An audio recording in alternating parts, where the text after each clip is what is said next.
नमस्कार दोस्तों, स्वागत है आप सभी का संकल्प स्टडी पॉइंट उत्तराखंड में। तो दोस्तों आज हम डिस्कस करने वाले हैं हिस्ट्री से। दोस्तों आज का हमारा प्रैक्टिस सेट रहेगा 23। इससे पहले दोस्तों हिस्ट्री से जो है आपके 22 प्रैक्टिस सेट कंप्लीट हो चुके हैं, जिनको आप दोस्तों प्लेलिस्ट में जाके देख सकते हैं। आज हम दोस्तों हिस्ट्री से जो है पेपर सेकंड जो है डिस्कस करेंगे। ठीक है, चलिए दोस्तों स्टार्ट करते हैं आज का सेशन। और आप सभी लोग दोस्तों वीडियो की एंड तक जरूर बने रहें। साथ ही साथ दोस्तों आप लोग आंसर करते हुए चलेंगे, और यहाँ पर दोस्तों हम प्रत्येक क्वेश्चन को जो है डिटेल में कवर करते हुए चलेंगे। चलिए आज चलेंगे हम 31 से लेकर 60 तक। ठीक है, चलिए पहला क्वेश्चन देखते हैं। क्वेश्चन नंबर 31 देखिए दोस्तों, इसका आंसर कीजिए। 31 है दोस्तों, वर्ष 1930 में गड़ोदिया स्टोर डकैती कांड में उत्तराखंड से कौन शामिल थे? तो आपको दोस्तों मैंने अच्छे से बताया था। ठीक है, गड़ोदिया स्टोर डकैती कांड, ठीक है, उत्तराखंड से इसमें कौन शामिल था दोस्तों, आपको बताना है। क्या हो जाएगा इसका राइट आंसर क्वेश्चन नंबर 31 का? आप सभी ने पढ़ा है, ठीक है, ध्यान रखेंगे। जो गड़ोदिया स्टोर डकैती कांड हुआ था, ये कब हुआ था आपको पूछा जा सकता है, तो सारे फैक्ट ध्यान रखने हैं। ठीक है, कब हुआ था? 1930 में हुआ था। ठीक है, अगर पूछा जाए आपको कि ये कहाँ हुआ था, ठीक है, ठीक है, गड़ोदिया स्टोर डकैती कांड कहाँ हुआ था, तो दोस्तों ये हुआ था आपका दिल्ली में हुआ था। कहाँ हुआ था? दिल्ली में हुआ था। ठीक है, तो उत्तराखंड से कौन शामिल था दोस्तों इसमें? तो क्या हो जाएगा राइट आंसर, बताइए। क्वेश्चन नंबर 31 का राइट आंसर बताना है। 1930 में अगर आपको डेट पूछी जाए तो ध्यान रखेंगे 6 जुलाई 1930। ठीक है, 6 जुलाई 1930 को दोस्तों ये घटना घटी थी। ठीक है, गड़ोदिया स्टोर डकैती कांड। ठीक है, क्या हो जाएगा यहाँ पर राइट आंसर? उत्तराखंड से कौन इसमें शामिल था दोस्तों? तो याद रखेंगे भवानी सिंह। ठीक है, ए ऑप्शन यहाँ पर आपका राइट हो जाएगा। ठीक है, भवानी सिंह का भी आपको पूछा जा सकता है दोस्तों, ये उत्तराखंड में कहाँ से थे? ठीक है, तो भवानी सिंह दोस्तों ये नैनीताल से थे। ठीक है, नैनीताल जिला, ठीक है, नैनीताल के थे। ठीक है, नैनीताल में अगर आपको जगह पूछी जाए तो नैनीताल में दोस्तों ये थे कहाँ के? नथुआ खान के। ठीक है, कहाँ के निवासी थे ये? नथुआ खान के। ठीक है, नथुआ खान। सारे फैक्ट ध्यान में रखने। ठीक है, तो यहाँ पर 31 क्वेश्चन नंबर को आपने ध्यान से देखना है। गड़ोदिया स्टोर डकैती कांड कब हुआ था आपको पूछा जा सकता है, तो आंसर करेंगे 6 जुलाई 1930 को हुआ था। कहाँ हुआ था दोस्तों? दिल्ली में हुआ था। ठीक है, उत्तराखंड से इसमें कौन शामिल था? भवानी सिंह इसमें शामिल था दोस्तों। ठीक है, और भवानी सिंह दोस्तों ये कहाँ के थे? ये उत्तराखंड नैनीताल के जो है नथुआ खान के निवासी थे। ठीक है, इसके साथ ही साथ दोस्तों आपको पूछा जा सकता है कि इसकी जो योजना है दोस्तों किसने बनाई? ठीक है, यानी कि जो गड़ोदिया स्टोर डकैती कांड हुआ था 1930 में, तो इसका दोस्तों आपको बताना है योजना किसने बनाई थी। तो ये योजना बनाई थी दोस्तों, किसने बनाई थी? चंद्रशेखर आज़ाद ने। ठीक है, किसने बनाई थी? चंद्रशेखर आज़ाद। ठीक है, ध्यान रखेंगे चंद्रशेखर आज़ाद ने दोस्तों इसकी क्या करी थी? योजना बनाई थी इस डकैती कांड की। ठीक है, तो यहाँ पर सारे फैक्ट आपको ध्यान में रखने। ठीक है, इसका उद्देश्य क्या था दोस्तों? इस डकैती कांड का उद्देश्य ये था दोस्तों कि जो आपका जो हिंदुस्तान सोशलिस्ट रिपब्लिकन एसोसिएशन था, यानी कि HSRA, मैंने बताया था आपको कल। ठीक है, HSRA। ठीक है, तो ध्यान रखेंगे हिंदुस्तान सोशलिस्ट रिपब्लिकन एसोसिएशन के लिए जो है धन जुटाना इसका प्रमुख उद्देश्य था दोस्तों।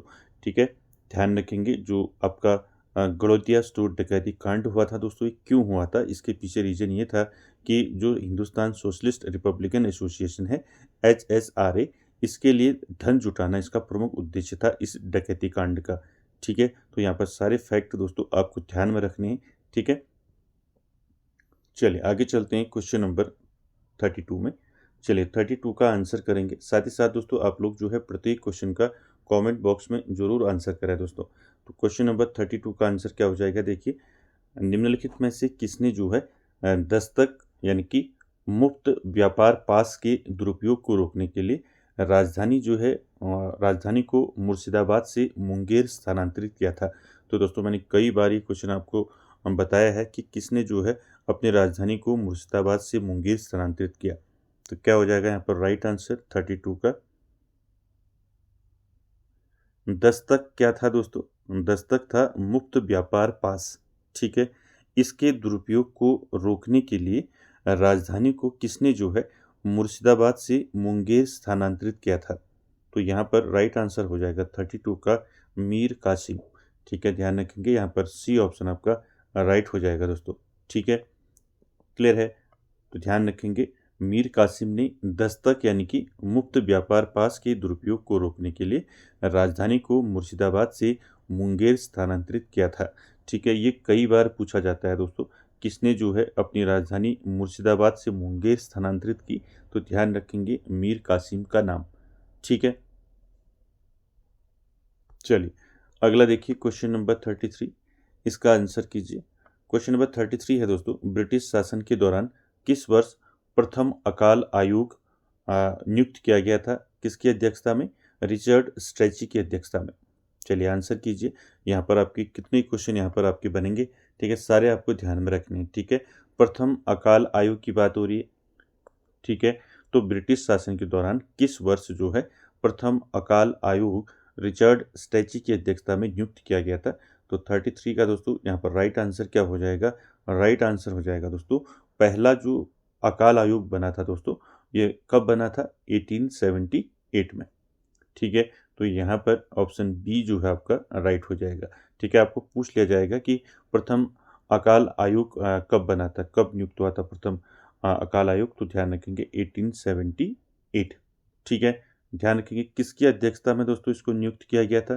तो इस अध्यक्ष भी पूछा जा सकता है। ठीक है, तो प्रथम अकाल आयोग के अध्यक्ष कौन थे? ठीक है, तो रिचर्ड स्ट्रेची की अध्यक्षता में दोस्तों इसको नियुक्त किया गया था 1878 में। ठीक है, इस आयोग ने दोस्तों सिफारिश की कि अकाल राहत राज्य का जो है कर्तव्य है और इसके लिए एक अकाल संहिता तैयार की जानी चाहिए। यानी कि इसने क्या कहा? प्रथम अकाल आयोग ने क्या सिफारिश की? एक अकाल संहिता तैयार करने के लिए इन्होंने कहा। ठीक है, इनकी सिफारिश क्या थी? अकाल संहिता। ठीक है, पूछा जाएगा आपको, तो ध्यान रखेंगे सारे पॉइंट। ठीक है, अकाल संहिता, ध्यान रखेंगे कि इस आयोग ने दोस्तों क्या सिफारिश की?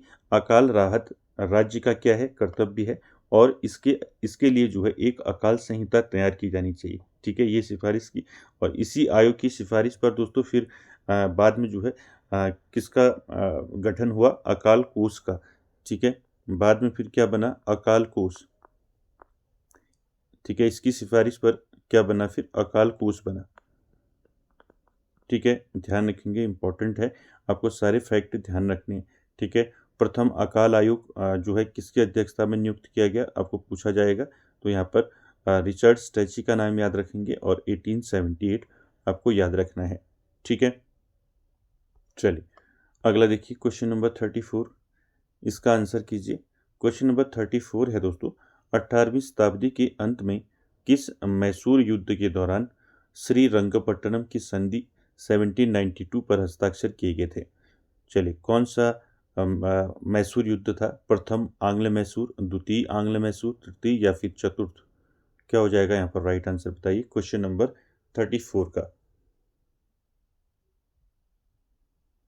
आपको बताना है 18वीं शताब्दी के अंत में किस मैसूर युद्ध के दौरान श्रीरंगपट्टनम की संधि पर हस्ताक्षर किए गए थे? काफ़ी इंपॉर्टेंट क्वेश्चन है दोस्तों। ठीक है, आपको पूछा जाएगा तो इसलिए आपको ध्यान रखना है प्रत्येक क्वेश्चन को। प्रत्येक क्वेश्चन जो है आपके लिए इम्पोर्टेंट है और यहाँ पर प्रत्येक क्वेश्चन को दोस्तों मेरा प्रयास रहता है कि प्रत्येक क्वेश्चन को जो है यहाँ पर डिटेल में हम कवर करते हुए चलें। तो ये आपका जो है यहाँ पर राइट आंसर क्या हो जाएगा?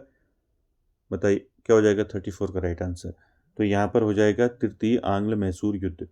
ठीक है, सी ऑप्शन यहाँ पर राइट हो जाएगा। ठीक है, ध्यान रखेंगे। ठीक है, रंगपट्टनम की संधि पर हस्ताक्षर कब हुई? आपको क्वेश्चन पूछा जा सकता है।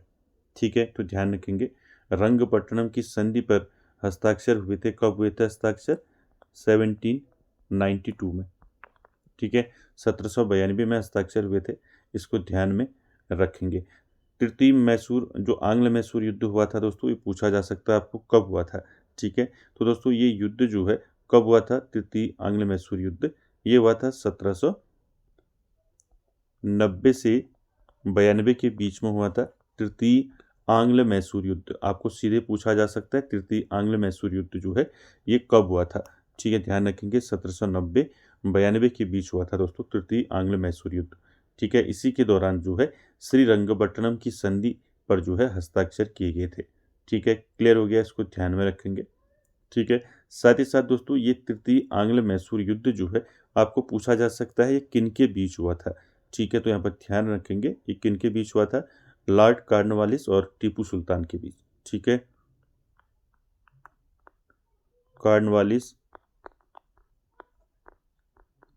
कॉर्नवालिस और टीपू सुल्तान के बीच हुआ था। ठीक है, ध्यान रखेंगे इसको। ठीक है, दोनों जो है आपको ध्यान रखने हैं कि तृतीय आंग्ल मैसूर युद्ध कब हुआ और किन के बीच हुआ। ठीक है, तो तृतीय आंग्ल मैसूर युद्ध जो है लॉर्ड कॉर्नवालिस और टीपू सुल्तान के बीच हुआ था और इसमें जो है दोस्तों टीपू जो है पराजित हो गया था। ठीक है, टीपू जो है इसमें जो है टीपू सुल्तान इसमें हार गया था। ठीक है, ये भी ध्यान रखेंगे, आपको पूछ लिया जाएगा तृतीय आंग्ल मैसूर युद्ध में कौन पराजित रहा, कौन जीता, कौन हारा। ठीक है, ये भी आपको कभी पूछ लिया जाएगा। ठीक है, साथ ही साथ दोस्तों जो संधि हुई इस संधि की शर्तों के अनुसार टीपू को जो है अपना आधा राज्य जो है अंग्रेजों और उनके सहयोगियों को देना पड़ा था। ठीक है, आपने पढ़ा होगा, तो यहाँ पर राइट आंसर क्या हो जाएगा, सी हो जाएगा। और ये भी आप याद रखना श्रीरंगपट्टनम की संधि पर हस्ताक्षर कब हुई। ठीक है, कई बार क्वेश्चन पूछा गया है। ठीक है, चलिए अगला क्वेश्चन देखिए, क्वेश्चन नंबर 35 में आपको आंसर करना है। उत्तराखंड जीके से क्वेश्चन है, अल्मोड़ा कांग्रेस की स्थापना किस वर्ष हुई थी? चलिए आंसर कीजिए, ये तो आप सभी ने पढ़ा है। तो राइट आंसर क्या हो जाएगा, अल्मोड़ा कांग्रेस की बात हो रही। ठीक है, अल्मोड़ा कांग्रेस की स्थापना कब हुई? तो यहाँ पर राइट आंसर क्या हो जाएगा बताइए, ए होगा, बी होगा, सी होगा या फिर डी होगा? क्वेश्चन नंबर 35 का राइट आंसर करेंगे दोस्तों। ठीक है, प्रत्येक क्वेश्चन का आप लोग आंसर करिए कमेंट बॉक्स में। तो यहाँ पर 35 का राइट आंसर क्या हो जाएगा, 1912। आप सभी ने पढ़ा है अल्मोड़ा कांग्रेस की स्थापना कब हुई थी, 1912 में हुई थी दोस्तों। और क्यों हुई थी दोस्तों, आपको पता होगा कि कुमाऊं क्षेत्र में जो है राजनीतिक चेतना का प्रसार करने के लिए जो है अल्मोड़ा में भारतीय राष्ट्रीय कांग्रेस की एक शाखा जो है स्थापित की गई थी। ठीक है, जिसे नाम दिया गया अल्मोड़ा कांग्रेस। ठीक है, इसके बाद ही उत्तराखंड के लोगों का राष्ट्रीय स्वतंत्रता आंदोलन से सीधा जुड़ाव प्रारंभ हुआ था। ठीक है, ध्यान रखेंगे, इंपॉर्टेंट है। चलिए अगला देखिए, क्वेश्चन नंबर 36, इसका आंसर करेंगे। क्वेश्चन नंबर 36 है दोस्तों, वर्ष 1937 के चुनावों के बाद कांग्रेस ने कितने प्रांतों में अपनी सरकारें बनाई थी? क्या हो जाएगा राइट आंसर, 5, 6, 8 या फिर 11? आपको बताना है वर्ष 1937 के चुनावों के बाद कांग्रेस ने कितने प्रांतों में जो है अपनी सरकारें बनाई थी। तो यहाँ पर क्या हो जाएगा दोस्तों, 36 का राइट आंसर 8 प्रांतों को याद रखेंगे। ठीक है, सी ऑप्शन राइट हो जाएगा। ठीक है, 1937 के चुनाव के बाद कांग्रेस ने जो है 8 प्रांतों में अपनी सरकारें बनाई थी। ठीक है, ध्यान रखेंगे इसको। ठीक है, अब यहाँ पर 8 प्रांत आपको ध्यान रखने हैं, 8 प्रांत कौन कौन से हैं। ठीक है, और ये चुनाव जो है दोस्तों किसके तहत हुए थे, ये जो चुनाव हुए थे ये किसके तहत हुए थे, ये भी आपको पूछा जा सकता है। ये दोस्तों जो भारत शासन अधिनियम है 1935 ठीक है, भारत शासन अधिनियम 1935 के तहत ये चुनाव दोस्तों हुए थे। ठीक है, जिसमें पहले 5 प्रांत जुड़े थे दोस्तों, यानी कि 5 प्रांतों को बहुमत मिला था। उसके बाद फिर बाद में जो है आपके 3 जो है बाद में जो है इसमें जुड़े। ठीक है, तो यहाँ पर 8 हो गए टोटल। तो 8 प्रांतों पर जो है सरकार बनाई थी दोस्तों। तो 8 प्रांत आपको ध्यान रखने हैं, कौन कौन से हैं 8 प्रांत। ठीक है, पहले याद रखेंगे मद्रास। ठीक है, मद्रास हो गया पहला। दूसरा याद रखेंगे मद्रास के बाद याद रखेंगे संयुक्त प्रांत। ठीक है, दूसरा याद रखेंगे संयुक्त प्रांत। ठीक है, संयुक्त प्रांत। उसके बाद तीसरा याद रखेंगे, तीसरा दोस्तों बिहार। ठीक है, बिहार। ठीक है, बिहार तीसरा। चौथा याद रखेंगे, चौथा आपका मध्य प्रांत। ठीक है, मध्य प्रांत चौथा। पांचवा याद रखेंगे उड़ीसा, ठीक है, पांचवा याद रखेंगे उड़ीसा, ठीक है। तो ये जो है दोस्तों आपके जो है ये 5 प्रांत पहले जुड़े थे, ठीक है, इनको बहुमत मिला था, पूर्ण बहुमत मिला था इनको 5 प्रांतों को, लेकिन बाद में फिर आपके 3 और इसमें जो है बाद में गठबंधन से जो है कांग्रेस की सरकार में जुड़े। तो कौन थे दोस्तों? 3 जो है और आपको याद रखने हैं, बम्बई, असम और उत्तर पश्चिम सीमा प्रांत, ठीक है। छठा बम्बई, ठीक है, बम्बई, और उसके बाद याद रखेंगे बम्बई के बाद असम, 7वां असम हो गया। और 8वां याद रखेंगे, 8वां कौन सा था? 8वां था तो उत्तर पश्चिम सीमा प्रांत, ठीक है, उत्तर पश्चिम सीमा प्रांत, उत्तर पश्चिम सीमा सीमा प्रांत, ठीक है। तो ये 8 जो है दोस्तों ध्यान रखेंगे, ये 8 प्रांतों में जो है अपनी सरकार बनाई थी दोस्तों कांग्रेस ने, ठीक है। तो ये 8 प्रांतों के नाम आपको याद रखने पूछे जा सकते हैं, ठीक है। तो याद रखेंगे वर्ष 1937 के चुनाव के बाद कांग्रेस ने 8 प्रांतों में अपनी सरकारें बनाई थी। भारत शासन अधिनियम 1935 के तहत हुए इन चुनाव में कांग्रेस को 5 प्रांतों मद्रास, संयुक्त प्रांत, मध्य प्रांत, बिहार और उड़ीसा में पूर्ण बहुमत मिला। बाद में बम्बई, असम और उत्तर पश्चिम सीमा प्रांत भी गठबंधन से कांग्रेस की सरकारें इसमें बनी। तो कुल 8 होगी, इसको आपने ध्यान में रखना है।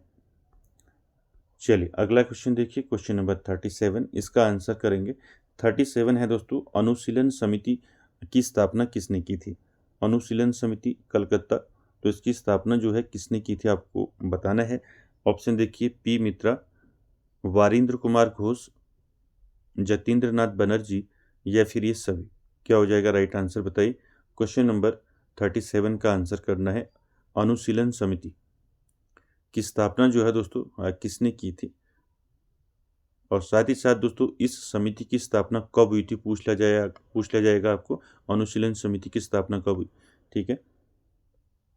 तो यहाँ पर आपका राइट आंसर क्या हो जाएगा बताइए 37 में। तो 37 का दोस्तों राइट आंसर हो जाएगा यहाँ पर ऑप्शन डी, यहाँ पर राइट हो जाएगा, ठीक है।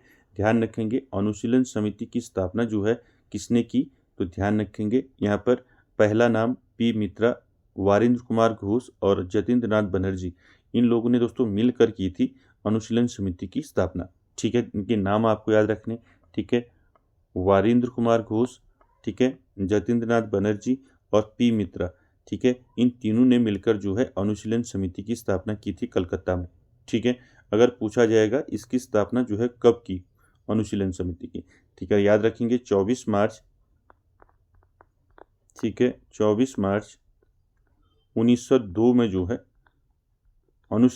अनुशीलन समिति की स्थापना की गई थी दोस्तों, ठीक है। ये आपको अच्छे से याद रखना है 24 मार्च 1902, ठीक है। 24 मार्च 1902 को अनुशीलन समिति की स्थापना जो है कलकत्ता में की गई। किसके द्वारा की गई? पी मित्रा, वारिंद्र कुमार घोष और जतीन्द्र नाथ बनर्जी, ठीक है। तीनों के नाम आपको याद रखने हैं, ठीक है। और साथ ही साथ दोस्तों जो ये अनुशीलन समिति थी, तो यह बंगाल का जो है एक प्रथम जो है क्या था, एक प्रथम जो है गुप्त जो है क्रांतिकारी संगठन था, ठीक है। ये भी आपको ध्यान में रखना है। चलिए अगला देखते हैं क्वेश्चन नंबर 38। चलिए आंसर कीजिए 38 का। क्वेश्चन नंबर 38 है दोस्तों, मैडम भिकाजी कामा ने वर्ष 1907 में जर्मनी के स्टटगार्ट में तिरंगा फहराया था। उसमें 7 तारे यानी कि सप्तऋषि किसका प्रतीक थे? चलिए आंसर कीजिए, 7 राज्यों का, 7 धर्मों का, 7 द्वीपों का, या फिर 7 प्राचीन ऋषियों का। काफ़ी इंपॉर्टेंट क्वेश्चन है और एक कई बार दोस्तों परीक्षाओं में पूछा गया है। मैडम भिकाजी कामा के बारे में आप सभी जानते हैं, ठीक है। इनको जो है क्या कहा जाता है? इनको जो है भारतीय क्रांति की जननी कहा जाता है, ठीक है, भारतीय क्रांति की जननी, ठीक है, भारतीय क्रांति की, आपको पूछ लिया जाएगा भारतीय क्रांति की जननी किसे कहा जाता है, ठीक है। तो ध्यान रखेंगे किसे कहा जाता है भारतीय क्रांति की जननी? मैडम भिकाजी कामा को कहा जाता है दोस्तों, ठीक है, ध्यान रखेंगे। तो यहाँ पर राइट आंसर क्या हो जाएगा दोस्तों, इसको नोट कर लेंगे, ठीक है। भारतीय क्रांति की जननी किसे कहा जाता है? मैडम भिकाजी कामा को, ठीक है। चलिए, अब राइट आंसर क्या हो जाएगा आपको बताना है। मैडम विकाजी कामा ने 1907 में जर्मनी में स्टटगार्ट में तिरंगा फहराया था। तो ये भी आपको पूछा जा सकता है, विकाजी कामा ने जो है आपका जर्मनी के स्टटगार्ट में कब तिरंगा फहराया था। ठीक है, कब फहराया था? 1907 में फहराया था। ठीक है, इस प्रकार से भी आपका क्वेश्चन आपको जो है पूछ लिया जाएगा। ठीक है, तो यहाँ पर आपको बताना है जो तिरंगा फहराया था उसमें 7 तारे जो हैं सप्तऋषि किसका प्रतीक थे। तो यहाँ पर राइट आंसर हो जाएगा 38 का। दोस्तों आप सभी ने आंसर कर लिया होगा, तो राइट आंसर इसका क्या हो गया आपका 7 राज्यों का। ठीक है, तो यहाँ पर ए ऑप्शन आपका राइट हो जाएगा। दोस्तों ध्यान रखेंगे, मैडम विकाजी कामा ने जो है वर्ष 1907 में जर्मनी के स्टटगार्ट में तिरंगा फहराया था। उसमें 7 तारे यानी कि सप्तऋषि 7 राज्यों का प्रतीक हैं दोस्तों। हालांकि 8 राज्य थे दोस्तों, इसके बाद में 8 तारों के माध्यम से इसको दर्शाया गया। ठीक है, तो इसको भी ध्यान में रखेंगे। और मैडम विकाजी कामा को दोस्तों भारतीय क्रांति की जननी कहा जाता है, ये मैंने आपको बता दिया। ठीक है, चलिए अगला क्वेश्चन देखिए, क्वेश्चन नंबर 39। क्वेश्चन नंबर 39 में आपने आंसर करना है, लॉन्ग मार्च 1934-35 के दौरान माओ जेडोड के नेतृत्व में चीनी कम्युनिस्टों ने कितनी दूरी तय की थी।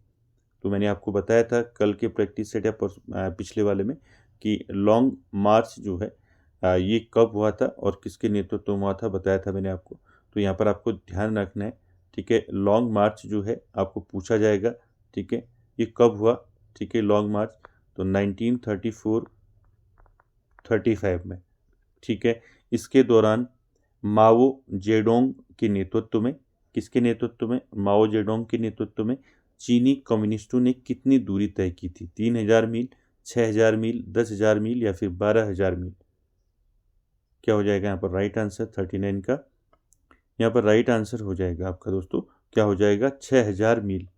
ठीक है, 6000 मील लगभग कितना हो गया आपका 10,000 किलोमीटर। ठीक है, 10,000 किलोमीटर।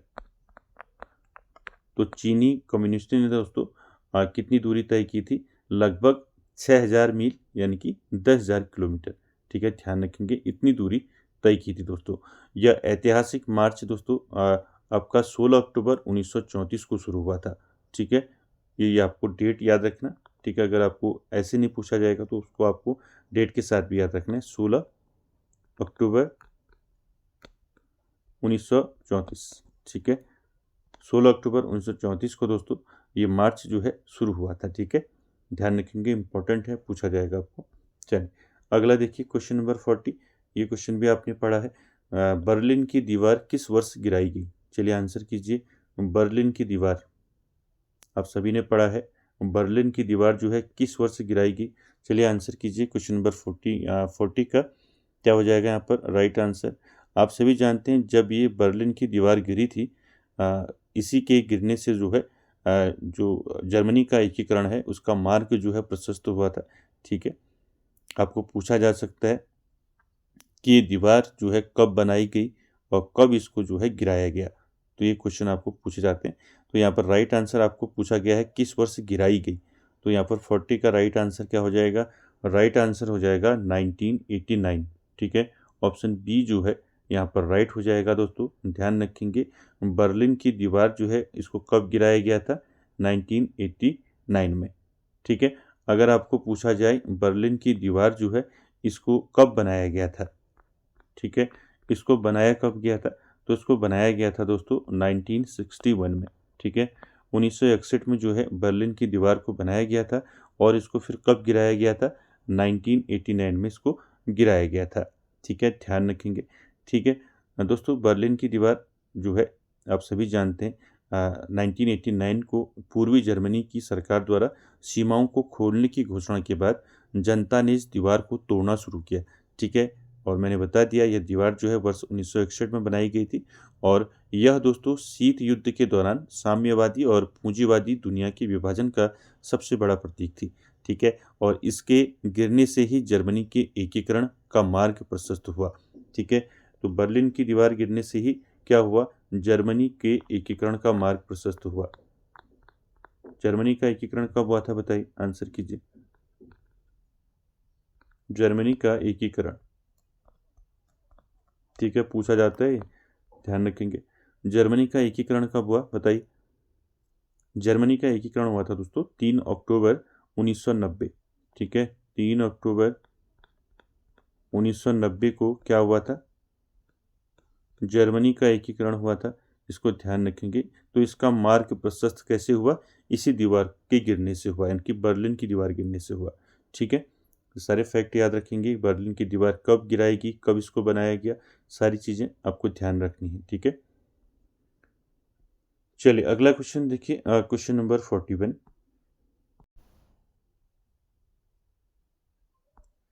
चलिए 41 का आंसर करेंगे। क्वेश्चन नंबर 41 है दोस्तों, खेड़ा सत्याग्रह 1918 के दौरान गांधी जी के मुख्य सहयोगी कौन थे। चलिए आंसर कीजिए। खेड़ा सत्याग्रह कब हुआ था, 1918 में। ठीक है, इसके दौरान जो है गांधी जी के मुख्य सहयोगी, ठीक है, कौन थे इनमें से, वल्लभ भाई पटेल, नरहरि पारिख, इंदुलाल याज्ञिक, या फिर ये सभी। क्या हो जाएगा यहाँ पर 41 का राइट आंसर, खेड़ा सत्याग्रह। ठीक है, तो आप सभी ने पढ़ा है खेड़ा सत्याग्रह कहाँ हुआ था, खेड़ा सत्याग्रह गुजरात में। ठीक है, पूछ लिया जाएगा आपको, गुजरात। ठीक है, गुजरात के खेड़ा जिले में हुआ था दोस्तों। ठीक है, क्या था ये दोस्तों, फसल नष्ट होने के बावजूद सरकार द्वारा जो है मालगुजारी यानी कि लगान वसूलने के विरोध में यह आंदोलन चलाया गया था। और साथ ही साथ ये खेड़ा आंदोलन जो है यह महात्मा गांधी जी का प्रथम जो है असहयोग जो है प्रयोग माना जाता है इसको। ठीक है, तो यहाँ पर राइट आंसर क्या हो जाएगा, 41 का राइट आंसर हो जाएगा यहाँ पर ऑप्शन डी जो है राइट हो जाएगा। ठीक है, ये सभी जो हैं दोस्तों मुख्य सहयोगी थे गांधी जी के खेड़ा सत्याग्रह में। ठीक है, वल्लभ भाई पटेल, नरहरि पारिख, इंदुलाल याज्ञिक। ठीक है, तो ध्यान रखेंगे खेड़ा सत्याग्रह 1918 के दौरान गांधी जी के मुख्य सहयोगी प्रस्तुत सभी जो है आपके वल्लभ भाई पटेल, इंदुलाल याज्ञिक, नरहरि पारिख थे। ठीक है, साथ ही साथ आपको याद रखना है जो गुजरात के खेड़ा जिले में दोस्तों अब फसल नष्ट होने के बावजूद जो है सरकार द्वारा जो है क्या लगाया वसूल किया जा रहा था, लगान वसूल किया जा रहा था। तो इसके विरोध में दोस्तों ये आंदोलन चलाया गया था। ठीक है, चलिए अगला क्वेश्चन देखिए, क्वेश्चन नंबर 42। इसका आंसर कीजिए। ये तो आपको अब याद होगा, मैंने कई बार बता दिया। यूटोपिया नामक पुस्तक किसकी है दोस्तों, प्रसिद्ध पुस्तक है। किसने लिखा है यूटोपिया, तो सभी जानते हैं दोस्तों आप लोग। तो 42 का राइट आंसर क्या हो जाएगा यहाँ पर, थॉमस मूर। ठीक है, तो यहाँ पर बी ऑप्शन राइट हो जाएगा, थॉमस मूर की पुस्तक है दोस्तों यूटोपिया। ठीक है, आपको पूछा जा सकता है ये पुस्तक जो है कब प्रकाशित हुई थी। ठीक है, यूटोपिया पुस्तक दोस्तों अगर आपको पूछा जाए कि ये प्रकाशित कब हुई थी, तो ध्यान रखना है ये प्रकाशित कब हुई थी दोस्तों, कब हुई थी प्रकाशित, ये प्रकाशित हुई थी दोस्तों 1516 में। ठीक है, मैंने बताया था ना आपको 1516 याद करे करके। ठीक है, अगर आपको यूटोपिया पुस्तक का प्रकाशन पूछा जाए तो याद रखना 1516। ठीक है, ध्यान रखेंगे। और लैटिन भाषा में दोस्तों ये प्रकाशित हुआ था।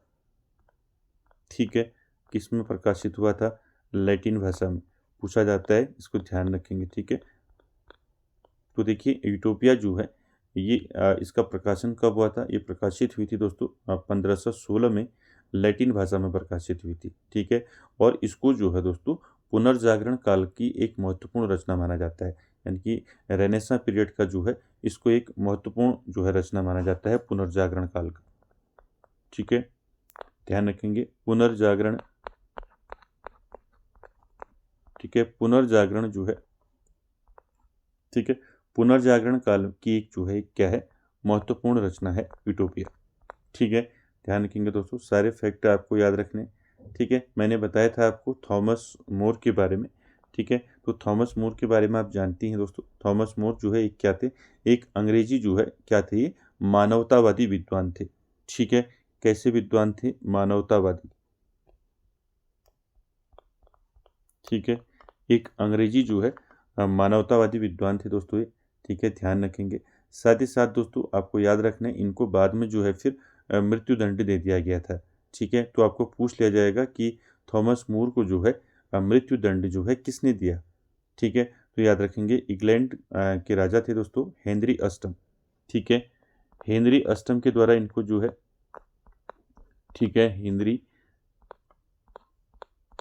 हेनरी अष्टम के द्वारा दोस्तों इनको क्या कर दिया गया था, बाद में फिर उनके आदेश पर, यानी कि हेनरी अष्टम के आदेश पर थॉमस मूर को जो है मृत्यु दंड दिया गया था। ठीक है, ये सारे फैक्ट दोस्तों आपको ध्यान में रखने हैं। ठीक है, चलिए अगला क्वेश्चन देखिए।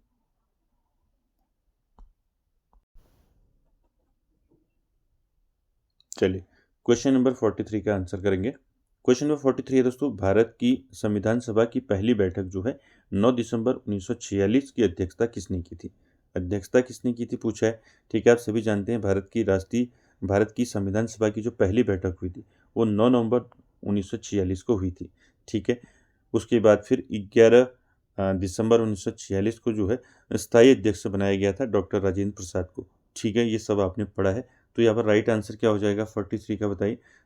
भारत की संविधान सभा की पहली बैठक हुई थी। आपको पूछा जा सकता है कि संविधान सभा की पहली बैठक जो है कब हुई थी, ये भी पूछ लिया जाएगा। ठीक है, तो संविधान सभा की पहली बैठक हुई थी 9 दिसंबर 1946 को। ठीक है, तो किसकी अध्यक्षता में? तो राइट आंसर हो जाएगा 43 का दोस्तों, क्या हो जाएगा, डॉक्टर सच्चिदानंद सिन्हा। ठीक है, संविधान सभा की पहली बैठक 9 दिसंबर 1946 को डॉक्टर सच्चिदानंद सिन्हा की अध्यक्षता में हुआ था दोस्तों। ठीक है, याद रखेंगे। साथ ही साथ आप जानती हैं दोस्तों, इस बैठक का मुस्लिम लीग ने जो है क्या किया था, मुस्लिम लीग ने इसका बहिष्कार किया था इस बैठक का, और पाकिस्तान की मांग पर बल दिया था। और साथ ही साथ आपको याद रखना है 11 दिसंबर, ठीक है, 11 दिसंबर 1946 को क्या हुआ, 11 दिसंबर 1946 को डॉक्टर राजेंद्र प्रसाद, ठीक है, डॉक्टर राजेंद्र प्रसाद को जो है संविधान सभा का कैसा सदस्य बनाया गया था, इनको पूछा जाता है स्थायी सदस्य, स्थायी सदस्य। ठीक है, और सच्चिदानंद सिन्हा क्या थे, ये थे अस्थायी। ठीक है, अस्थायी सदस्य। ठीक है, अस्थायी। ठीक है, दोनों आपको ध्यान में रखना है। ठीक है, स्थायी अध्यक्ष थे। ठीक है, स्थायी अध्यक्ष। ठीक है, सदस्य कर देना। ठीक है, अध्यक्ष कर लें इसको। ठीक है, स्थायी अध्यक्ष और अस्थायी अध्यक्ष, ठीक, दोनों फैक्ट याद रखेंगे, पूछा जाता है। तो 11 दिसंबर 1946 याद रखेंगे और एक 9 दिसंबर 1946 याद रखेंगे। ठीक है, जो भारत की जो संविधान सभा है, इसकी जो पहली बैठक हुई 9 दिसंबर 1946 को हुई, और अध्यक्ष कौन बने, डॉक्टर सच्चिदानंद सिन्हा। ये कैसे अध्यक्ष बने, अस्थायी अध्यक्ष बने। फिर 11 दिसंबर 1946 को डॉक्टर राजेंद्र प्रसाद को क्या किया गया, डॉक्टर राजेंद्र प्रसाद को जो है संविधान सभा का जो है स्थायी अध्यक्ष निर्वाचित किया गया था। ठीक है, चलिए अगला क्वेश्चन देखिए। क्वेश्चन नंबर 44 आंसर कीजिए। पिट्स इंडिया एक्ट 1784 के द्वारा गठित बोर्ड ऑफ कंट्रोल में कुल कितने सदस्य थे? इंपॉर्टेंट क्वेश्चन है। ठीक है, पिट्स इंडिया एक्ट आप जानती हैं दोस्तों 1984 में आया, 1784 में आया पिट्स इंडिया एक्ट, और इसके द्वारा गठित जो था आपका बोर्ड ऑफ कंट्रोल जो है, इसमें कुल कितने सदस्य थे ये आपको पूछा गया है। 4, 6, 8, 12, क्या हो जाएगा राइट आंसर इसका, बताइए। पिट्स इंडिया एक्ट, इसी एक्ट के द्वारा दोस्तों क्या हुआ था, इसी एक्ट ने जो है भारत में क्या किया था, द्वैध शासन की स्थापना की थी, पिट्स इंडिया एक्ट के द्वारा ही। तो यहाँ पर पहले इसको आप आंसर कीजिए, क्या हो जाएगा यहाँ पर, तो 44 का राइट आंसर हो जाएगा आपका, क्या हो जाएगा, कितने सदस्य थे इसमें, कुल सदस्य थे इसमें 6। ठीक है, ध्यान रखेंगे दोस्तों। ठीक है, पिट्स इंडिया एक्ट कब आया आपको पूछा जा सकता है, 1784 में पिट्स इंडिया एक्ट आया। ठीक है, और इसी के द्वारा गठित किया गया था दोस्तों बोर्ड ऑफ कंट्रोल। ठीक है, बोर्ड ऑफ कंट्रोल में 6 सदस्य थे दोस्तों। ठीक है, इस बोर्ड का कार्य जो है कंपनी की राजनीतिक, सैन्य और राजस्व मामलों को देखना, ठीक है, उनको जो है अधीक्षण करना और नियंत्रण करना था।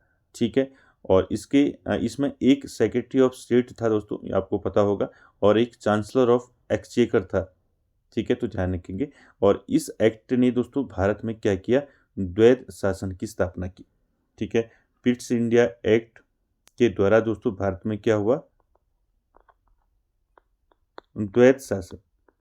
ठीक है, भारत में द्वैध शासन यानी कि आपका ड्वेल गवर्नमेंट। ठीक है, तो द्वैध शासन की स्थापना हुई। ठीक है, तो ध्यान रखेंगे, इंपॉर्टेंट है। पिट्स इंडिया एक्ट, ठीक है। सारे फैक्ट याद रखने हैं। बोर्ड ऑफ कंट्रोल में कितने सदस्य थे, ठीक है। और जो है पिट्स इंडिया एक्ट कब आया, और इसने जो है इस एक्ट ने भारत में कौन सा शासन स्थापित किया, द्वैत शासन स्थापित किया, ठीक है। और इस बोर्ड का जो है जो बोर्ड ऑफ कंट्रोल था, इस बोर्ड का जो मुख्य कार्य था मैंने बता दिया, कंपनी के राजनीतिक, सैन्य और राजस्व मामलों का अधीक्षण और नियंत्रण करना था, ठीक है। चलिए अगला क्वेश्चन देखिए, क्वेश्चन नंबर 45, आंसर कीजिए, नील विद्रोह के नेता कौन थे। तो कई बार आपने पढ़ा है दोस्तों, नील विद्रोह, ठीक है। कब हुआ था नील विद्रोह? 1859 से लेकर 1860 के बीच में हुआ था नील विद्रोह। तो आपको पूछा है नील विद्रोह के नेता कौन थे। ऑप्शन देखिए, सिद्धू कान्हू, टाना भगत, दिगंबर विश्वास और विष्णु विश्वास, या फिर अल्लूरी सीताराम राजू। तो यहाँ पर राइट आंसर क्या हो जाएगा क्वेश्चन नंबर 45 का, नील विद्रोह। दोस्तों आप सभी ने पढ़ा है, नील विद्रोह जो है, यह विद्रोह बंगाल की नदिया जिले के गोविंदपुर गांव में शुरू हुआ था। तो ये भी आपको ध्यान रखना है, जो ये विद्रोह हुआ था, तो नील विद्रोह पूछा जाता है ये कहाँ हुआ था, तो ये हुआ था पहले तो बंगाल, ठीक है, याद रखेंगे, बंगाल में हुआ था नील विद्रोह, ये आप सभी जानते हैं बंगाल में हुआ था, ठीक है। तो बंगाल में आपको पूछ लिया जाएगा किस गांव में हुआ, तो बंगाल के गोविंदपुर गांव में हुआ था दोस्तों, ठीक है। डिटेल में आपको ध्यान रखना है, ठीक है। गोविंदपुर, तो गोविंदपुर गांव में दोस्तों क्या हुआ था, ये विद्रोह हुआ था, नील विद्रोह, ठीक है, ध्यान रखेंगे, ठीक। साथ ही साथ अगर आपको पूछा जाए, जिला पूछा जाए, तो नदिया जिला, बंगाल का नदिया जिला, ठीक है, ठीक है, नदिया जिले की गोविंदपुर गांव में हुआ था, पूरा आपको याद रखना है, ठीक है। बंगाल पूछा, ये तो आप जानते हैं कि नील विद्रोह बंगाल में हुआ था, ठीक है। तो जिला पूछा जाएगा तो नदिया जिला हो जाएगा, और गांव पूछा जाएगा तो गोविंदपुर हो जाएगा, ठीक है। ये भी दोस्तों आपको ध्यान में रखना है, ठीक है। और यही दोस्तों जो है किसानों ने नील बोने से मना कर दिया था, ठीक है। और यह ब्रिटिश शासन के खिलाफ भारत के सबसे पहले और सबसे सफल किसान आंदोलनों में से एक है दोस्तों, ठीक है। तो यहाँ पर राइट आंसर क्या हो जाएगा, इसके नेता जो थे कौन थे, दिगंबर विश्वास और विष्णु विश्वास, ठीक है। तो यहाँ पर सी ऑप्शन आपका राइट हो जाएगा दोस्तों। तो सारे फैक्टर आपको नील विद्रोह से याद रखने हैं, ठीक है। तो नील विद्रोह के नेता कौन थे, तो दिगंबर विश्वास और विष्णु विश्वास, ठीक है। तो इसको ध्यान में रखेंगे। यह विद्रोह जो है बंगाल के नदिया जिले के गोविंदपुर गांव में शुरू हुआ था, जहां किसानों ने नील बोने से मना कर दिया था, ठीक है। यह ब्रिटिश शासन के खिलाफ भारत के सबसे पहले और सबसे सफल किसान आंदोलनों में से एक था, और हिंदू और मुस्लिम किसानों ने इसमें एकजुट होकर भाग लिया, और अंततः सरकार को 1860 में जो है क्या करना पड़ा, नील आयोग का गठन करना पड़ा। कब करना पड़ा? 1860 में नील आयोग का गठन करना पड़ा, ठीक है। आपको पूछा जा सकता है कि नील आयोग का गठन कब किया गया, तो आंसर हो जाएगा 1860 में किया गया, ठीक है। चलिए अगला देखिए दोस्तों, क्वेश्चन नंबर 46, आपको आंसर करना है, स्वतंत्रता का वृक्ष किसने लगाया, ट्री ऑफ लिबर्टी। आपको बताना है स्वतंत्रता का वृक्ष जो है किसने लगाया, हैदर अली, माधवराव, टीपू सुल्तान, या फिर इनमें से कोई नहीं। क्या हो जाएगा यहाँ पर राइट आंसर, स्वतंत्रता का वृक्ष यानी कि ट्री ऑफ लिबर्टी जो है दोस्तों, ये किसने लगाया था, टीपू सुल्तान ने, ठीक है। तो यहाँ पर सी ऑप्शन राइट हो जाएगा दोस्तों। याद रखेंगे टीपू सुल्तान ने लगाया था। टीपू सुल्तान कौन था? मैसूर का था दोस्तों शासक, ठीक है। कहाँ का शासक था? मैसूर का शासक था दोस्तों टीपू सुल्तान। और टीपू सुल्तान ने दोस्तों फ्रांसीसी क्रांति के आदर्शों से प्रभावित होकर अपनी राजधानी को जो है, अपनी राजधानी श्रीरंगपट्टनम में यह वृक्ष लगाया था। कहाँ लगाया था ये वृक्ष, कहाँ लगाया था? श्रीरंगपट्टनम, ठीक है, श्रीरंगपट्टनम, रंगपट्टनम जो है दोस्तों, ठीक है, राजधानी थी दोस्तों, ठीक है, टीपू सुल्तान की। तो यहाँ पर दोस्तों श्रीरंगपट्टनम में ये वृक्ष लगाया था, ठीक है, क्लियर है।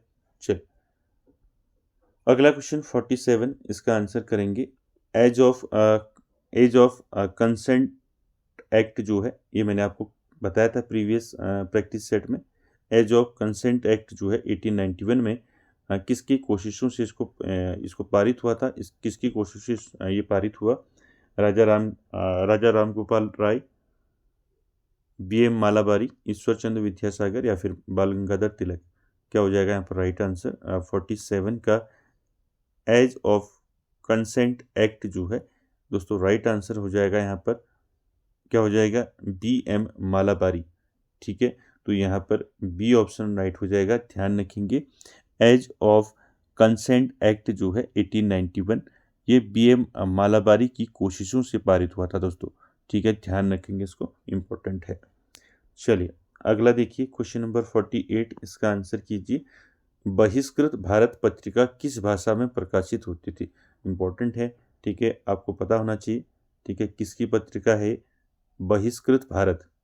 ये पत्रिका किस भाषा में प्रकाशित हुई थी? हिंदी, अंग्रेजी, मराठी, गुजराती? चलिए आंसर कीजिए। बहिष्कृत भारत जो है, बहिष्कृत भारत पत्रिका, बताइए दोस्तों। ये पत्रिका जो है, इसका प्रकाशन किसने किया था? डॉक्टर BR अम्बेडकर ने। ठीक है, बहिष्कृत भारत पत्रिका का जो है, ठीक है, इसका जो प्रकाशन है किसने किया था? अगर आपको इसका प्रकाशन पूछ लिया जाए तो ध्यान रखेंगे, इसका प्रकाशन किसने किया था? Doctor BR Ambedkar.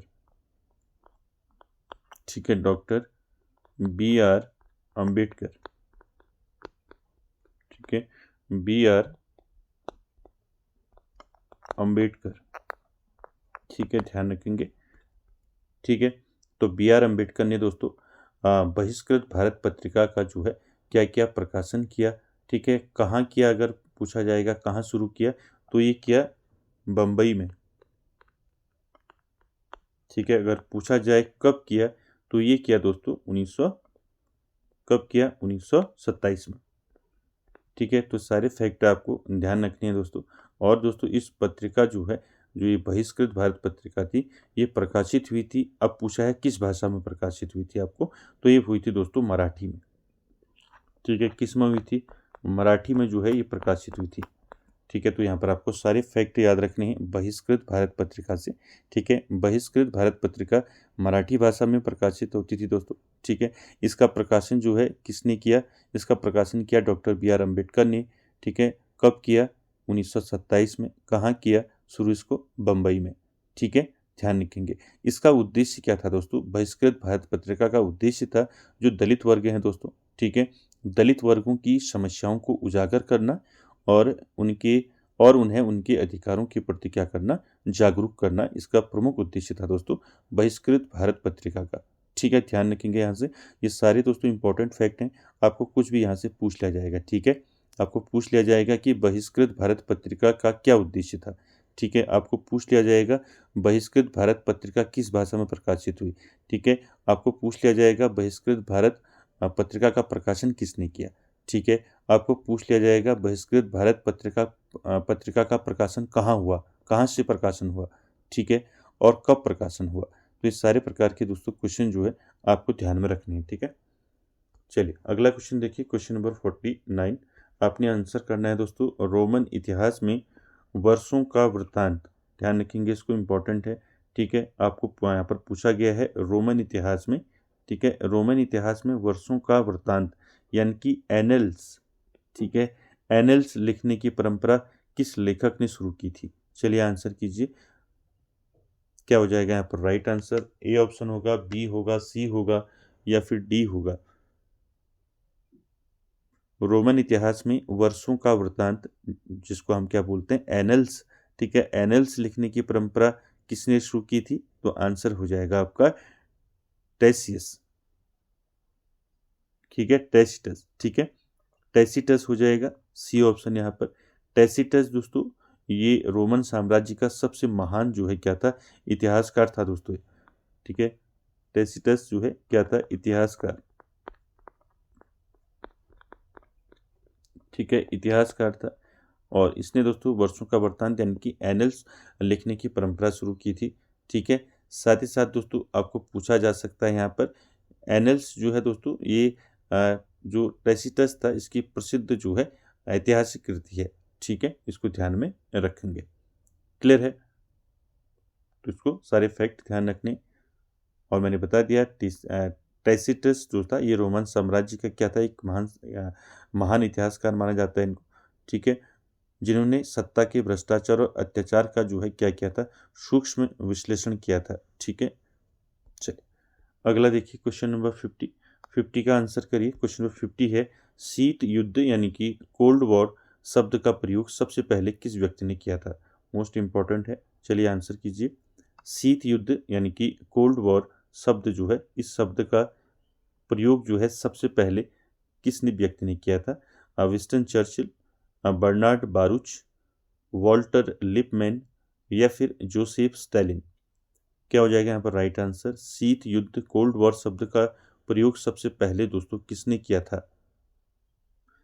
ठीक है, सबसे पहले प्रयोग पूछा है, ठीक है। अगर आपको पूछ लिया जाए कि इसको जो है लोकप्रिय बनाने का श्रेय किसको जाता है, ठीक है, तो आंसर आपका क्वेश्चन जो है अलग हो जाएगा, ठीक है। लेकिन यहाँ पर आपको क्या पूछा है कि जो शीत युद्ध है, इनकी कोल्ड वॉर शब्द है, इसका प्रयोग सबसे पहले किसने किया? तो 50 का दोस्तों राइट आंसर क्या हो जाएगा, बताइए, आंसर कीजिए। साथ ही साथ आप दोस्तों कमेंट बॉक्स में प्रत्येक क्वेश्चन का जो है आंसर कमेंट करें। तो यहाँ पर राइट आंसर क्या हो जाएगा 50 का? बर्नार्ड बारूच हो जाएगा, ठीक है। ध्यान रखेंगे, शीत युद्ध यानी कि कोल्ड वॉर शब्द का सबसे पहले प्रयोग किसने किया था? बर्नार्ड बारूच ने किया था, ठीक है। अगर आपको पूछा जाए कि इस शब्द को लोकप्रिय बनाने का श्रेय किसको जाता है, ठीक है, शीत युद्ध यानी कि कोल्ड वॉर को लोकप्रिय बनाने का श्रेय, ठीक है, लोकप्रिय बनाने का श्रेय किसको जाता है? लोकप्रिय बनाने का श्रेय, ठीक है, लोकप्रिय बनाने का श्रेय जाता है दोस्तों, किसको जाता है लोकप्रिय बनाने का श्रेय? याद रखेंगे, पत्रकार वॉल्टर लिपमैन, ठीक है, लिपमैन, ठीक है। तो ये भी आपको क्वेश्चन पूछा जा सकता है, ठीक है, कि शीत युद्ध को लोकप्रिय बनाने का श्रेय किसको जाता है? तो आंसर हो जाएगा आपका वॉल्टर लिपमैन, ठीक है। ध्यान रखेंगे वॉल्टर लिपमैन का नाम, ठीक है। और जिनने दोस्तों इनने एक पुस्तक भी लिखी थी, ठीक है, द कोल्ड वॉर, ठीक है, लिपमैन की एक पुस्तक भी है द कोल्ड वॉर, ठीक है, द कोल्ड वॉर, ठीक है। ध्यान रखेंगे ये पुस्तक किसकी है? तो यह है वॉल्टर लिपमैन की, ठीक है। चलिए अगला क्वेश्चन देखिए, क्वेश्चन नंबर 51 आंसर कीजिए। 1831-32 ईस्वी में किस जनजातीय विद्रोह का नेतृत्व जो है बुधु भगत ने किया था, ठीक है। चलिए आंसर कीजिए, कौन सा जनजातीय विद्रोह हुआ था 1831-32 में? चलिए आंसर कीजिए। कोल विद्रोह हुआ था, भील विद्रोह हुआ था, संथाल विद्रोह हुआ था या फिर मुंडा विद्रोह हुआ था? चलिए आंसर कीजिए। यहाँ पर 51 का राइट आंसर आपको बताना है, ठीक है। 1831-32 में कौन सा हुआ था दोस्तों, कौन सा विद्रोह हुआ था? तो आप सभी जानते हैं 51 का राइट आंसर क्या हो जाएगा, बताइए, जिसका नेतृत्व जो है बुधु भगत ने किया था। तो अब आंसर आप समझ चुके होंगे, यहाँ पर राइट आंसर हो जाएगा कोल विद्रोह, ठीक है। ए ऑप्शन राइट हो जाएगा। कोल विद्रोह कब हुआ था आपको पूछा जा सकता है, तो कोल विद्रोह कब हुआ था? 1831-32 में हुआ था। ये क्या था? एक जनजातीय विद्रोह था, जिसका नेतृत्व किसने किया था? बुधु भगत ने किया था, ठीक है। ध्यान रखेंगे, ठीक है। साथ ही साथ दोस्तों कोल विद्रोह जो है, यह विद्रोह जो है कहाँ शुरू हुआ था, किस क्षेत्र में हुआ? झारखंड में, छोटा नागपुर क्षेत्र झारखंड, ठीक है। कोल विद्रोह कहाँ हुआ था? झारखंड, ठीक है, झारखंड में हुआ था, ठीक है। छोटा नागपुर क्षेत्र झारखंड में किसके बीच हुआ था? अंग्रेजों और बाहरी लोगों के द्वारा जो है भूमि छीने जाने के विरोध में हुआ था कोल विद्रोह, ठीक है। और यहाँ पर जो आपके बुधु भगत हैं दोस्तों, ये जो है आपके एक आदिवासी क्रांतिकारी थे, ठीक है। चलिए अगला क्वेश्चन 52 आंसर कीजिए। द लास्ट सपर और मोनालिसा चित्रों की रचयिता कौन है? तो ये मैंने आपको प्रीवियस प्रैक्टिस सेट में भी बताया था, द लास्ट सपर। तो यहाँ पर 52 का राइट आंसर क्या हो जाएगा? यहाँ पर दोनों चित्र किसके हैं? द लास्ट सपर और मोनालिसा, ये दोनों चित्र हैं दोस्तों, किसके हैं? तो राइट आंसर हो जाएगा लियोनार्डो दा विंची के हैं, ठीक है। तो सी ऑप्शन यहाँ पर आपका राइट हो जाएगा दोस्तों। ध्यान रखेंगे द लास्ट सपर और मोनालिसा चित्रों की रचयिता कौन है? लियोनार्डो दा विंची हैं दोस्तों, ठीक है। और लियोनार्डो दा विंची आप जानती हैं दोस्तों इनके बारे में, ये दोस्तों इटली के पुनर्जागरण काल के एक महान जो है चित्रकार, मूर्तिकार और वैज्ञानिक थे दोस्तों, ठीक है। इटली के पुनर्जागरण काल, ठीक है, पुनर्जागरण, ठीक है, पुनर्जागरण काल के एक महान, क्या थे, महान चित्रकार थे, ठीक है। चित्रकार के साथ साथ मूर्तिकार, ठीक है, चित्रकार, मूर्तिकार, ठीक है, और वैज्ञानिक थे, ठीक है। और क्या थे, वैज्ञानिक, और क्या थे, वैज्ञानिक थे, ठीक है। तो ध्यान में रखना है इनका, ठीक है, लियोनार्डो दा विंची, ठीक है। इनको दोस्तों क्या कहा जाता है, इनको जो है यूनिवर्सल मैन भी कहा जाता है, ठीक है। ध्यान रखेंगे अगर आपको पूछा जाएगा कि यूनिवर्सल मैन किसको कहा जाता है, ठीक है, यूनिवर्सल, ठीक है, यूनिवर्सल मैन, ठीक है। ध्यान रखेंगे आपको पूछ लिया जाएगा यूनिवर्सल मैन किसको कहा जाता है, तो आंसर हो जाएगा लियोनार्डो दा विंची, ठीक है। चलिए अगला क्वेश्चन देखिए, क्वेश्चन नंबर 53, आंसर कीजिए। संयुक्त राष्ट्र संघ के प्रथम महासचिव ट्रिंगवेली जो है ये किस देश के निवासी थे। चलिए आंसर कीजिए क्वेश्चन नंबर 53 का। चलिए क्या हो जाएगा आंसर यहाँ पर 53 का, आपको बताना है संयुक्त राष्ट्र संघ के प्रथम महासचिव ट्रिंगवेली किस देश के निवासी थे। स्वीडन, नॉर्वे, म्यांमार या फिर ऑस्ट्रेलिया। तो यहाँ पर क्या हो जाएगा राइट आंसर क्वेश्चन नंबर 53 का। संयुक्त राष्ट्र संघ के प्रथम महासचिव थे दोस्तों, कौन थे, ट्रिगवेली थे दोस्तों, ठीक है, ट्रिगवेली, ठीक है। ये भी पूछा जा सकता है आपको कि संयुक्त राष्ट्र संघ के प्रथम महासचिव कौन थे, तो आंसर रहेगा ट्रिगवेली।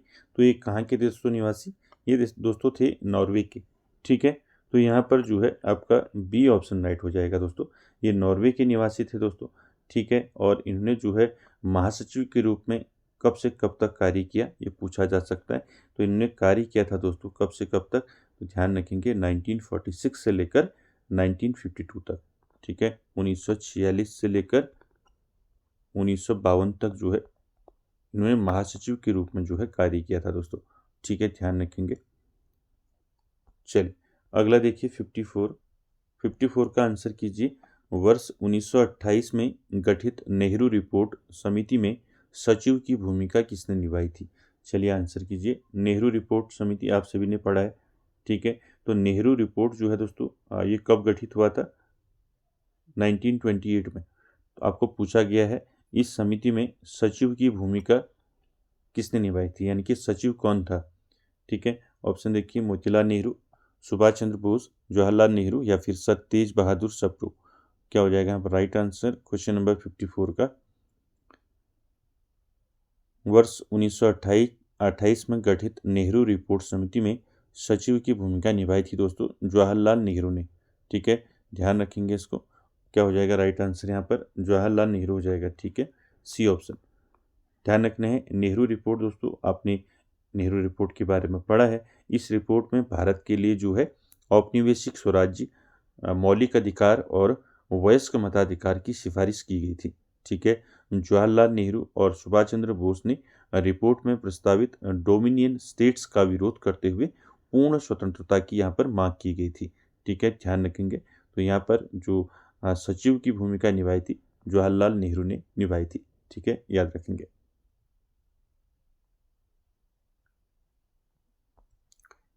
आगे चलते हैं क्वेश्चन नंबर 55 में।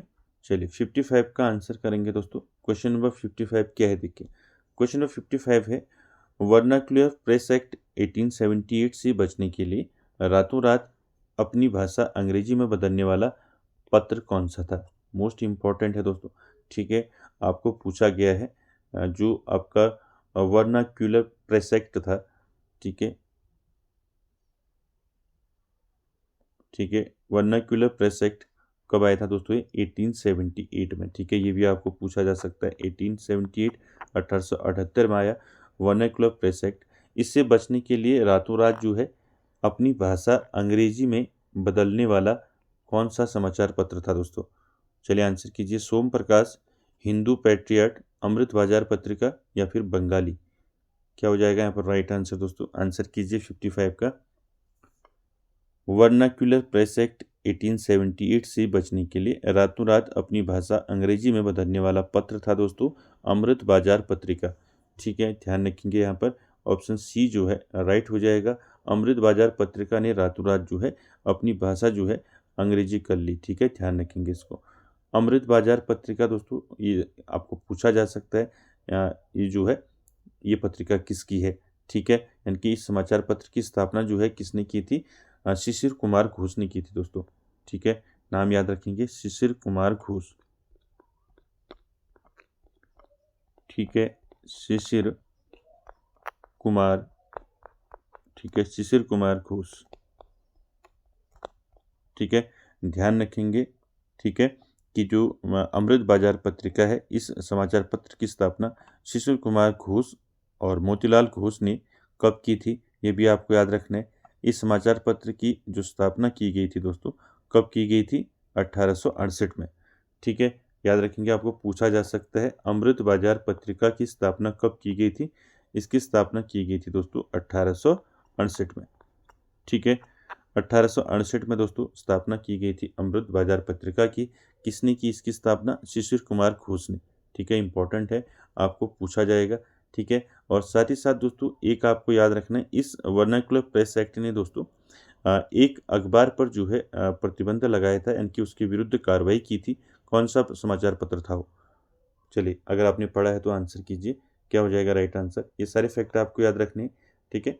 मैंने आपको क्या पूछा कि जो वर्नाक्युलर प्रेस एक्ट है 1878, इसने दोस्तों कौन सी अखबार को जो है कौन से अखबार के विरुद्ध जो है इसने कार्रवाई की थी दोस्तों वर्नाक्युलर प्रेस एक्ट ने? तो ध्यान रखेंगे दोस्तों, सोम प्रकाश, ठीक है। ये तो आपको पता होगा ना सोम प्रकाश किसका है, ठीक है। सोम प्रकाश समाचार पत्र जो है यह अखबार जो है किसका है दोस्तों? तो ध्यान रखेंगे ईश्वर चंद्र विद्यासागर, ठीक है। ईश्वर चंद्र विद्यासागर,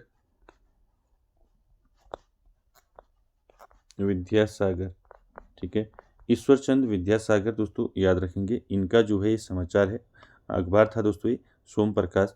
इसके विरुद्ध दोस्तों इस एक्ट ने जो है क्या की थी? कार्रवाई की थी, ठीक है। पूछ लिया जाएगा आपको तो ध्यान रखेंगे, ठीक है। सोम प्रकाश दोस्तों ध्यान रखेंगे, ईश्वर चंद्र विद्यासागर का सोम प्रकाश वो पहला अखबार था दोस्तों जिसके विरुद्ध इस एक्ट के तहत कार्रवाई की गई थी, ठीक है। चलिए अगला क्वेश्चन देखिए 56, आंसर कीजिए 56 का। यूरोप का महान सम्राट ग्रैंड मोनार्क किसे कहा जाता है? तो बताइए दोस्तों, यूरोप का महान सम्राट जिसे ग्रैंड मोनार्क कहा जाता है किसे कहा जाता है? बताइए क्या हो जाएगा? A B C D option बताइए।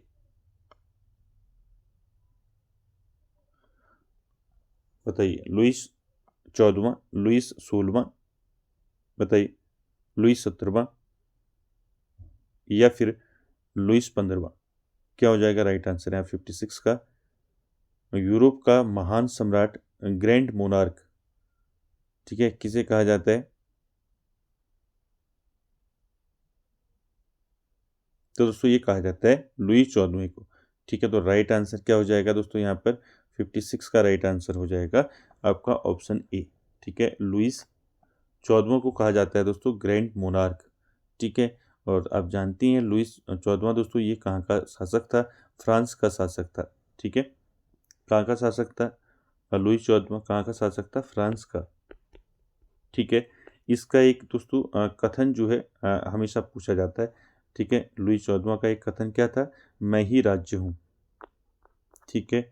मैं ही, आपको पूछ लिया जाएगा मैं ही राज्य हूँ किसका कथन है, ठीक है। मैं ही राज्य हूँ ये किसका कथन है? ये है लुइस 14वां का दोस्तों, ठीक है। यानी कि आई एम द स्टेट, ठीक है। इसने क्या कहा था? आई एम द स्टेट कहा था, यानी कि मैं ही राज्य हूँ, ठीक है। ध्यान रखेंगे, जो निरंकुश राजतंत्र और दैवीय अधिकार सिद्धांत का चरम था दोस्तों। ठीक है, तो ध्यान रखेंगे यहाँ पर ए ऑप्शन आपका राइट हो जाएगा। अगला क्वेश्चन देखिए 57, आंसर करना है। मेसोपोटामिया की उर सभ्यता में मिला मानक किस सामग्री से निर्मित है? आपको बताना है मेसोपोटामिया की उर सभ्यता में। ठीक है, तो मेसोपोटामिया की उर सभ्यता में क्या मिला? मानक मिला। तो मानक जो है किस सामग्री से निर्मित है? चूना पत्थर, ग्रेनाइट, बलुआ पत्थर या फिर लैपिस लाजुली और सेल। क्या हो जाएगा यहाँ पर 57 का राइट आंसर? तो राइट आंसर हो जाएगा यहाँ पर लैपिस लाजुली और सेल। ठीक है, तो यहाँ पर बी ऑप्शन आपका राइट हो जाएगा दोस्तों। याद रखेंगे मेसोपोटामिया की जो उर सभ्यता है, उर सभ्यता में जो मिला मानक है दोस्तों वो किस सामग्री से निर्मित है?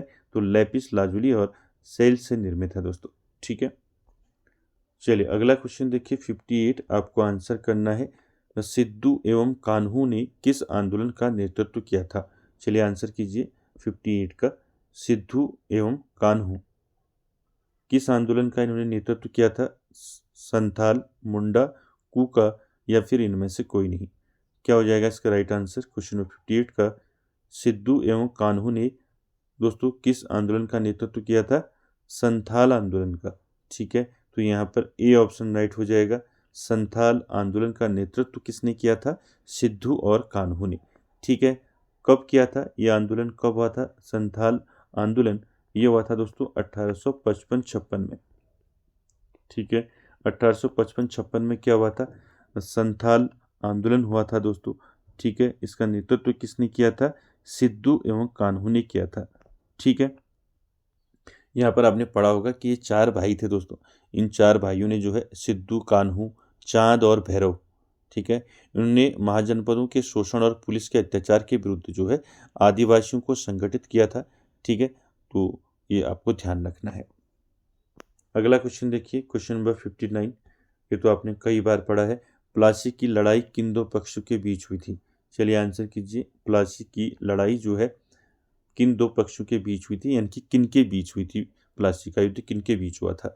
ठीक है, साथ ही साथ प्लासी का युद्ध कब हुआ था आपको ये भी ध्यान रखना है। ठीक है, प्लासी का युद्ध कब हुआ था? चलिए कमेंट कीजिए, प्लासी का युद्ध जो है कब हुआ था? 1757 तो आपको याद होगा ना, 1757 में हुआ था प्लासी का युद्ध। ठीक है, 1757 में हुआ था। ठीक, तो कब हुआ था डेट भी याद रखें, महीना भी याद रखेंगे। 23 जून ये पूछा जाता है दोस्तों। ठीक है, इसलिए मैंने आपको पूछा। ठीक है, 23 जून 1757 को जो है क्या हुआ था दोस्तों? प्लासी का युद्ध हुआ था। ठीक है, ध्यान रखेंगे इसको। किसके बीच हुआ था ये? सिराजुद्दौला एवं अंग्रेजों के बीच हुआ था। ठीक है, तो यहाँ पर ऑप्शन कौन सा राइट हो जाएगा? यहाँ पर ऑप्शन बी राइट हो जाएगा। ठीक है, किसके बीच हुआ था? सिराजुद्दौला एवं अंग्रेजों के बीच हुआ था प्लासी का युद्ध। प्लासी की लड़ाई कब हुई? प्लासी की लड़ाई, ठीक है, मैंने भी बताया 23 जून। ठीक है, 23 जून 1757। ठीक है, ध्यान रखेंगे, पूछा जाता है। चलिए अगला क्वेश्चन देखिए, क्वेश्चन नंबर 60, और आज का आखिरी क्वेश्चन आपने आंसर करना है।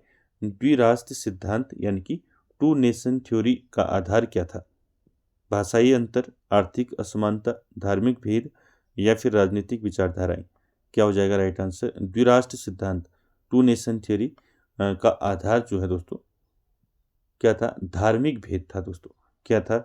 धार्मिक भेद, यानी कि सी ऑप्शन राइट हो जाएगा। ध्यान रखेंगे द्विराष्ट्र सिद्धांत यानी कि 2 नेशन थ्योरी का आधार जो है धार्मिक भेद था। इस सिद्धांत के अनुसार भारत में हिंदू और मुसलमान केवल 2 अलग अलग धार्मिक समुदाय नहीं बल्कि 2 पृथक राष्ट्र हैं जिनकी संस्कृति, इतिहास और नायक जो है अलग है। ठीक है, ध्यान रखेंगे धार्मिक भेद यहाँ पर आपको याद रखना है। ठीक है, तो दोस्तों आज के सेशन में इतना ही। आई होप आप सभी को आज का सेशन अच्छा लगा होगा, और वीडियो को एंड तक देखने के लिए थैंक यू वेरी मच।